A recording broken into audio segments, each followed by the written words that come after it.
Dios te bendiga y te guarde, querido amigo y hermano. Te habla el pastor Alex Lizardo y te doy la bienvenida una vez más a Estudio 7, una forma dinámica e interactiva de estudiar la palabra de Dios. Damos un saludo especial a cada amigo oyente, pero también con mucha especialidad a Maricruz Vázquez, quien nos sintoniza desde Pensilvania, allá en Estados Unidos. Ella dice en la plataforma de YouTube: Gloria a Dios por excelente explicación. También saludamos al hermano Dani Polanco, que dice: la palabra de Dios es precisa. Dios nos hizo para que adoremos al Creador. Dios te bendiga, querido hermano Dani Polanco. Y también a la hermana Cándida Evangelista. Damos una bienvenida muy especial, como siempre, a nuestro compañero, Pastor Denis Mercedes, quien nos acompaña en los comentarios de estas lecciones. Dios te bendiga, pastor. Gracias por estar con nosotros. Bendiciones, mi querido Pastor Lizardo, y saludos a los amigos oyentes. Pastor Lizardo, hoy es jueves 22 de octubre. Bueno, ya estamos llegando a final de la semana, final de la lección número 4. Y hoy el Señor nos bendice con el estudio titulado La Ley de Dios. Pastor Lizardo, me gustaría invitar la presencia del Espíritu Santo, como de costumbre, para que esté con nosotros. Así que, amigos oyentes, donde quiera que se encuentren en estos momentos, tomemos una actitud de oración y hablemos con nuestro Dios. Querido Padre, que moras en las alturas de los cielos, alabado y glorificado sea tu nombre. Gracias por la linda oportunidad que nos das de llegar al final casi de la semana, estudiando tu santa y divina palabra. Hoy, háblanos a través de tu ley. En el nombre de Jesús. Amén. Muchísimas gracias, pastor. Esta semana estamos estudiando el tópico Los ojos de Jehová, la cosmovisión bíblica.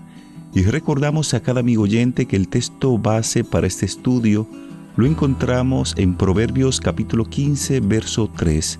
Los ojos de Jehová están en todo lugar, mirando a los malos y a los buenos. El día de hoy estaremos abordando un estudio titulado La Ley de Dios. Años atrás, en Francia, la nación estaba debatiendo la cuestión de la pena capital. Ellos debatían si la pena capital o la pena de muerte debía abolirse. Los que estaban a favor de su abolición se pusieron en contacto con un famoso escritor y filósofo francés llamado Michel Foucault y le pidieron a este hombre que escribiera un editorial en su nombre. Sin embargo, amigos oyentes, lo que hizo fue abogar no por abolir solo la pena de muerte, sino también que se aboliera todo el sistema penitenciario y se dejara en libertad a todos los prisioneros. Tremendo eso, Pastor Lizardo. Uno podría preguntarse ¿por qué? Y la respuesta tal vez sea porque para Michel todos los sistemas de moralidad eran meras construcciones humanas, ideas humanas puestas en práctica por quienes están en el poder para controlar a las masas. Por lo tanto, estos códigos morales no tenían legitimidad real. A propósito de lo que usted dice, pastor, aunque esta postura nos resulte un poco extrema, lo que vemos aquí es una consecuencia lógica de un problema que en realidad no es tan nuevo. Moisés lo abordó con relación al antiguo Israel hace miles de años. No haréis como lo que hacemos nosotros aquí ahora, cada uno lo que bien le parece, según lo registra Deuteronomio 12:8 y Jueces capítulo 17, versículo 6. Sin embargo, Pastor Lizardo y amigos que nos escuchan, si no debemos hacer lo que bien nos parece a cada uno de nosotros, es decir, nosotros no somos justos, no somos santos ni lo suficientemente objetivos como para saber lo que es moralmente correcto, entonces, ¿cómo sabremos qué hacer? Bueno, la respuesta es que el Señor que nos creó también nos dio un código moral para vivir. Tal vez nuestros ojos no alcancen a distinguir qué es lo correcto, pero el Señor sí. Así es, pastor. ¿Qué tal si nos ponemos en contacto con la palabra de Dios para ver qué dice la Biblia acerca de la conducta moral? Pastor, si fuese tan amable, por favor, ayúdenos en la lectura de los pasajes de Deuteronomio capítulo 6, verso 5, Marcos 12, 29 y 31, y Apocalipsis capítulo 14, versículo 12. Claro que sí, pastor. Como de costumbre, estamos listos con Biblia en mano para leer. Dice la Santa Palabra de Dios primero en Deuteronomio 6:5. Y amarás a Jehová tu Dios de todo tu corazón y de toda tu alma y con todas tus fuerzas. Continuamos con Marcos 12, los versos 29 hasta el 31. Jesús le respondió: el primer mandamiento de todos es: Oye Israel, el Señor nuestro Dios, el Señor uno es. Y amarás al Señor tu Dios con todo tu corazón, y con toda tu alma, y con toda tu mente, con todas tus fuerzas. Este es el principal mandamiento. Y el segundo es semejante: amarás a tu prójimo como a ti mismo. No hay otro mandamiento mayor que estos. Y finalmente, leemos Apocalipsis 14:12. Aquí está la paciencia de los santos, los que guardan los mandamientos de Dios y la fe de Jesús. Muchas gracias, pastor. En estos pasajes que usted acaba de leer, notamos que si hacemos de la redención un tema central en nuestra cosmovisión cristiana, entonces, como vimos la semana pasada, la ley de Dios, los 10 mandamientos, también deben ser primordiales. A fin de cuentas, ¿de qué somos redimidos más que del pecado, que es violación de la ley según Romanos capítulo 3, verso 20? Querido amigo oyente, el Evangelio realmente no tiene sentido separado de la ley de Dios, lo cual es una de las razones por las que sabemos que la ley continúa siendo vinculante para nosotros, a pesar de su incapacidad para salvarnos. Tal y como lo hemos hablado anteriormente, la ley no salva.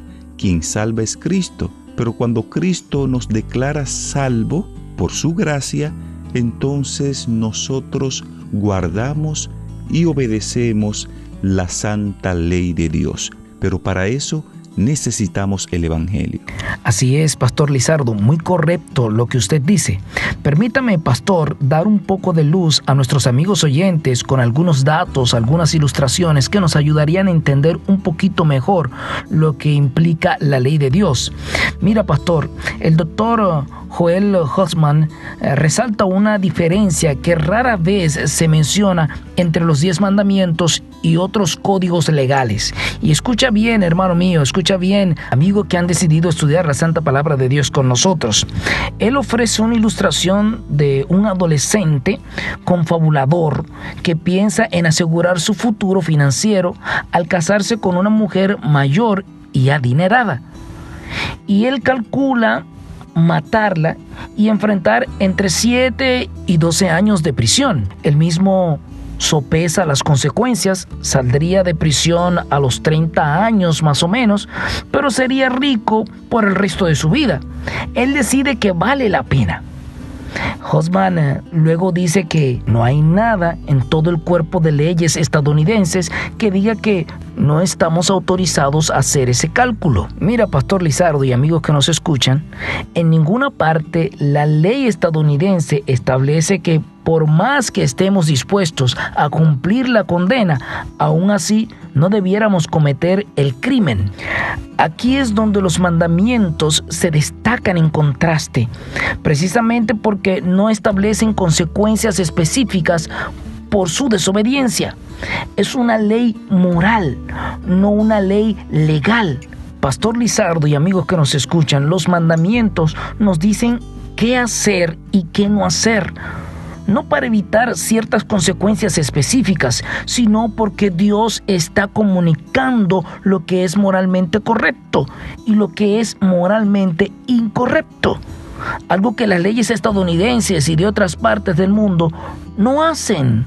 Me doy a entender, mi querido pastor, como cristianos adventistas del séptimo día, que nos encontramos en puestos de enseñanza, necesitamos comunicar la singularidad de la ley de Dios a la próxima generación. Con frecuencia, Pastor Lizardo, contextualizamos los mandamientos como un código legal para asustar a los jóvenes con la intención de que obedezcan.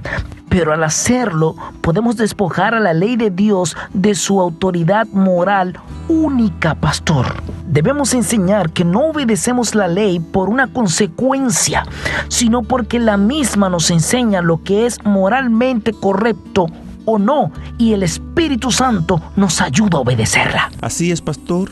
En esta parte final debemos considerar que toda la educación adventista del séptimo día debe enfatizar lo que Elena de White ha llamado la perpetuidad de la ley, que incluye el sábado. Si la educación está para ayudar a restaurar lo más posible la imagen de Dios en nosotros en esta vida, entonces incluso en el nivel más básico, la ley de Dios debe ser exaltada, teniendo en cuenta el ejemplo de Cristo como el código moral que nos muestra lo que realmente es correcto a la vista de Dios. Si queremos saber, querido amigo oyente, qué cosa es correcta y qué cosa no lo es, debemos de mirar la santa ley de Dios, que la encontramos en Éxodo capítulo 20 y en Deuteronomio capítulo 5. La ley de Dios es el código moral por la cual deberían regirse los países, nuestras sociedades, la familia, la iglesia y todo ser humano. Si obedeciéramos la ley de Dios, tendríamos definitivamente sociedades diferentes, países diferentes y seres humanos totalmente diferentes. Al cierre del estudio de hoy vamos a orar para que el Señor nos ayude a obedecer y a guardar su santa ley. Dios y Padre, gracias te damos por tu palabra. Gracias por ese código moral que rige la conducta de cada ser humano. Ayúdanos a obedecerte, a poner tu ley en práctica. Bendice a cada amigo oyente. Atiende sus necesidades en el nombre de Jesús. Amén.